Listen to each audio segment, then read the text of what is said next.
Avant l'automne 2016, Daniela, tout comme son petit frère, croquait dans l'enfance à belle dents. Elle excellait à l'école. Sa mère tenait un restaurant à la maison et son père travaillait dans une entreprise. Les visites chez la parenté et les festivités agrémentaient ses jours. Daniela avait même gagné un concours de danse dont le prix avait couvert ses frais de scolarité pour une année.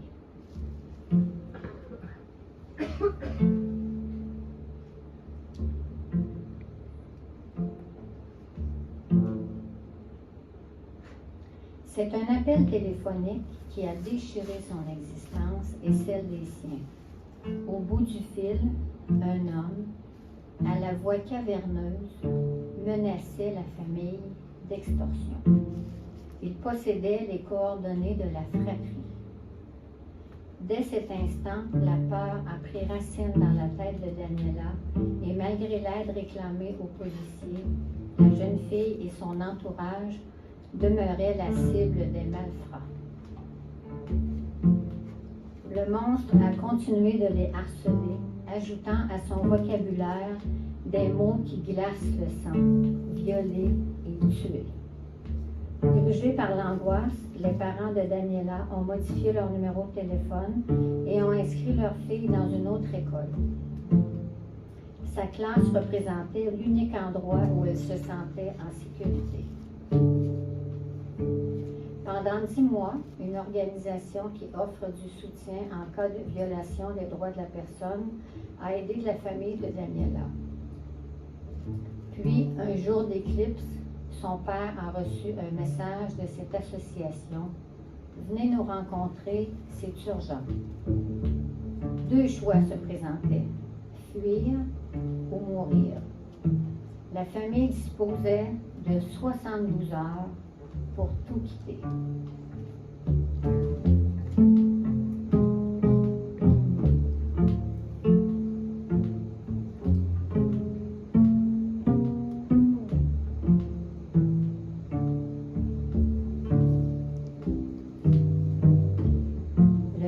Et l'âme en lambeaux, Daniela, ses parents et son frère ont enlacé leurs proches. À l'époque, du haut de ses 10 ans, la fillette parvenait à lire la détresse dans le regard des adultes, mais elle ignorait que ses au revoir portaient le poids des adieux. Sa tante a posé ses paumes chaudes sur ses joues et ses yeux charbon braqués sur elle, elle lui a soufflé « Daniela, quoi qu'il t'arrive, n'oublie jamais qui tu es ni d'où tu viens. » Il se dégageait tellement de dignité et d'amour dans ses paroles qu'elles résonnent encore aujourd'hui chez l'adolescente quand surgit le doute. De ces étreintes ont jailli des rivières de larmes. Lorsque Daniela a fui le Salvador, paradis de soleil, de plage et d'océan, la lumière s'est éclipsée de sa vie.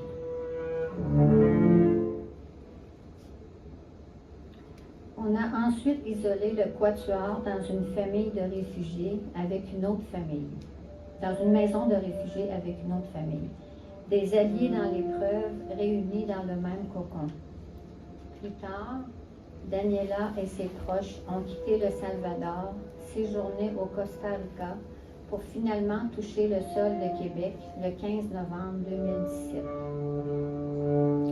Sur cette nouvelle planète, de charitables bénévoles les ont aidés à tout réapprendre. Les habitudes de vie, le transport en commun, les cartes d'identité, l'épicerie, etc. La première année a été éprouvante. La maisonnée entière catapultée sur les bancs d'école, les adultes en francisation, les enfants à l'enseignement primaire. Aucun d'eux ne décodait le français. Les résultats scolaires de la jeune étudiante ont périclité. Au moins, il lui restait l'écran pour communiquer avec les siens au Salvador. Des éclairs de gaieté malgré l'apocalypse. La découverte du Vieux-Québec, le carnaval, la poutine et la magie de l'hiver l'ont fait sourire. Les bonhommes de neige sont devenus ses meilleurs amis. Apprivoiser le froid qui se faufile sous les vêtements demeurait difficile. Par contre, le sentiment de sécurité l'emportait sur les frissons. Après, la pandémie l'a jeté par terre. Daniela et sa famille comprenaient enfin le français, mais voilà que le fragile échafaudage de leur relation sociale s'effondrait. Ses parents ont éprouvé des problèmes de santé, puis Abuelo, son papy au Salvador, a rendu l'âme. Qu'elle se sentait loin en cette période de deuil. La bulle intime, tel un étau, s'est resserrée et Daniela a craqué. Plus d'une fois, elle a sangloté en petite boule dans sa chambre. Avec la psychologue de l'école, elle a mis des mots sur sa souffrance. De l'insécurité, elle est passée à l'injustice et à la colère. Malgré tout, l'amour familial, sa foi en Dieu et quelques amitiés naissantes vibraient très fort dans sa poitrine. Comme ses parents, elle a appris le courage. Peu à peu, de grands rêves ont fleuri dans sa tête, dont celui d'avoir une carrière professionnelle, de revoir les siens et de savourer avec eux de délicieux poupoussas. Puis, ses 15 ans sont arrivés. En Amérique latine, on célèbre de façon grandiose la quinceañera. Cet important passage à la vie de femme. Désirant en garder un souvenir heureux, l'adolescente a organisé une séance photo avec sa meilleure amie. Fière d'être salvadorienne, elle a enfilé, le 11 décembre, une somptueuse robe de bal, frisoté sa longue chevelure de jet, et c'est au parc de la francophonie, les deux pieds dans la neige et le cœur rempli de la chaleur du Salvador, qu'elle a immortalisé ses 15 ans sur du papier glacé. Aujourd'hui encore, ses clichés lui murmurent « Daniela, quoi qu'il arrive, n'oublie jamais qui tu es ni d'où tu viens. » Merci.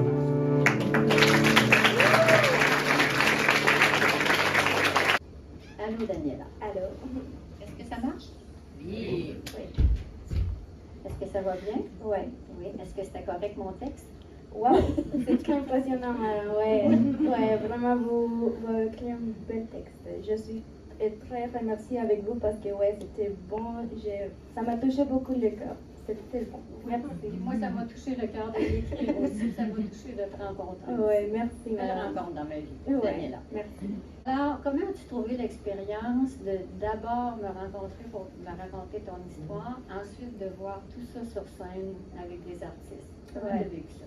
C'était une expérience très belle, voir tout ça mis en scène, puis en plus voir que je peux arriver très loin avec des choses petites. Donc, vraiment,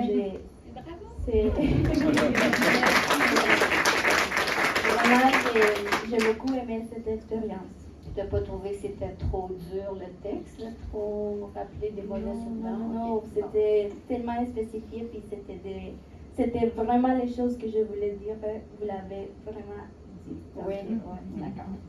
Est-ce que tu veux poser une question? Oui, c'est ça. Comment vous avez fait? Parce que moi, quand on s'est rencontrés, j'avais tellement beaucoup de choses à dire, puis tellement beaucoup que j'avais presque dit toute ma vie. Toute ma vie, c'est ça, ouais. Donc, comment vous avez fait pour juste écrire 3 pages avec ça, avec toutes les choses que j'ai dit, J'ai travaillé fort, des heures de plaisir. Je voulais partir de ton histoire, je voulais m'en inspirer. Moi je m'étais dit, je vais partir de son histoire, puis je vais écrire une nouvelle littéraire, un autre texte, en partant de ton histoire, mais en inventant d'autres choses. Mais là, c'était tellement rempli dense que j'ai écrit ton histoire. Je pense que c'est ce que je devais faire aussi. Non, mais tellement vous avez écrit les choses précises. Oui. J'avais pris des notes, hein? J'avais plusieurs pages. Je me suis mis des petites notes aussi. C'est ça, quand on s'est rencontrés, tu es arrivé. moi, quand j'ai vu Daniela, la première fois, elle est arrivée très déterminée, très organisée. Elle avait toute son histoire en tête, elle avait les dates, elle avait les émotions. Moi, je prenais des notes, mais... Puis Daniela, elle désire un jour écrire son bout de vie, là, parce que c'est pas une grande vie encore, une longue vie, c'est-à-dire. Puis j'ai su qu'elle avait 10 pages ou 10 chapitres de déjà écrits. Oui, C'est ça. ma histoire est déjà écrite en espagnol. C'est ça. Puis son père m'avait offert de traduire. Non, j'ai tellement de notes et de pages, je ne veux pas en plus sur l'histoire de... Fait que c'était ça. Mais il a fallu que j'aille vraiment à l'essentiel. Puis je voulais faire sortir le drame, parce que c'est quand même un drame que vous avez vécu. Mais je tenais à faire sortir le courage, l'amour familial. Et c'est tout ça ton histoire. Mon objectif avec mon histoire, c'est vraiment aider les nouveaux immigrants. Parce que j'ai vu qu'ils se sont identifiés avec une histoire pareille ou avec un immigrant. Une chose que moi, j'ai pas eu, puis j'ai vu que les autres les vivent et qui l'accueil ici au Canada, ça passe plus tranquille, plus belle, avec moins de tristesse et moins d'ennuis à toute la famille, tout ça, parce que c'est une chose que oui, j'ai vécu. C'était très difficile les premiers jours, je me rappelle, c'était toute une histoire tellement difficile, puis oui, donc mon histoire est déjà écrite en espagnol. Puis je suis en train avec ma prof de franciation à l'écrire en français. Donc bravo. Espérez-le un jour. Qu'il soit dans quelques jours, dans quelques années. Voilà. Ouais, parce que j'ai vu la partager tellement. Ok, mais je te le souhaite aussi. Ça va être belle ton histoire. J'avais une question. Oui. J'ai besoin de ça. Il n'y a même pas de feuille. Y a-t-il des choses que tu aimerais rajouter à ton histoire, à ce que j'ai dit sur scène? Moi, j'avais beaucoup d'expectatives de ça sera comment l'histoire que vous rencontrez, ça, c'est quoi qui vous disait, puis même j'avais déjà tout oublié les choses que j'avais vous dit, j'avais même oublié que j'avais vous dit les pupusas, la meilleure nourriture de mon pays, donc j'avais oublié. Donc j'ai même essayé d'en faire.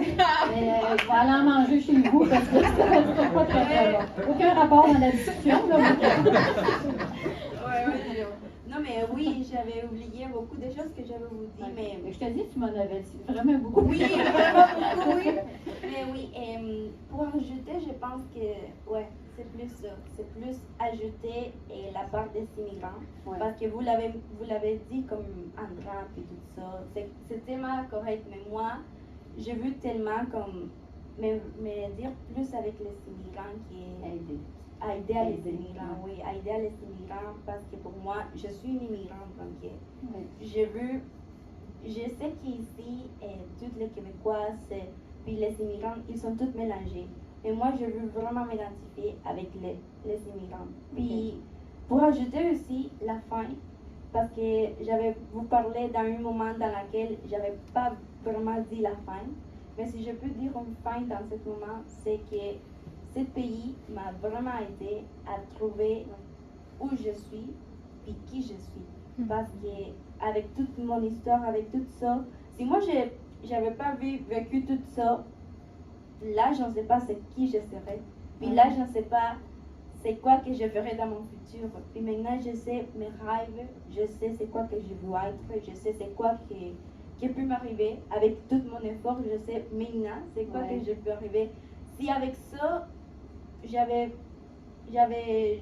vécu ça, avec une petite histoire, j'avais vécu ça, avec plus de choses, je peux vécu plus de choses plus grandes. Donc, j'ai vu ajouter ça. Ma fin, c'est vraiment le bonheur. C'est pas juste la tristesse, c'est vraiment le bonheur. Je sais. Maintenant, c'est plus l'amour, ma famille. Puis pour moi, je pense que la famille, c'est la chose la plus importante pour moi. Donc, l'amour de ma famille, c'est la fin de toute mon histoire. C'est ça que je peux dire. Non, mais...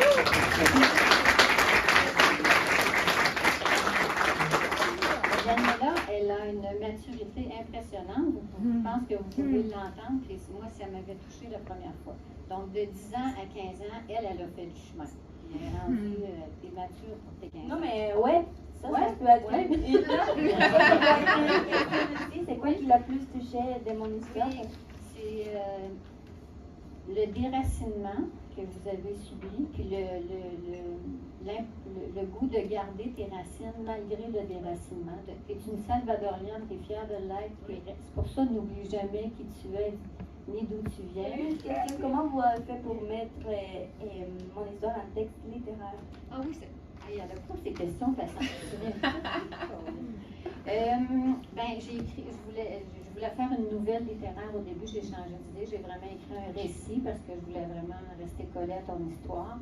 Je voulais vraiment raconter ce qui t'était arrivé personnellement, puis je suis restée vraiment émotive de tout ce que tu m'avais raconté. Puis le but ultime de ce projet-là, j'ai réalisé ça une fois rendu chez nous, c'était de te faire plaisir. Vous l'avez fait. Merci beaucoup.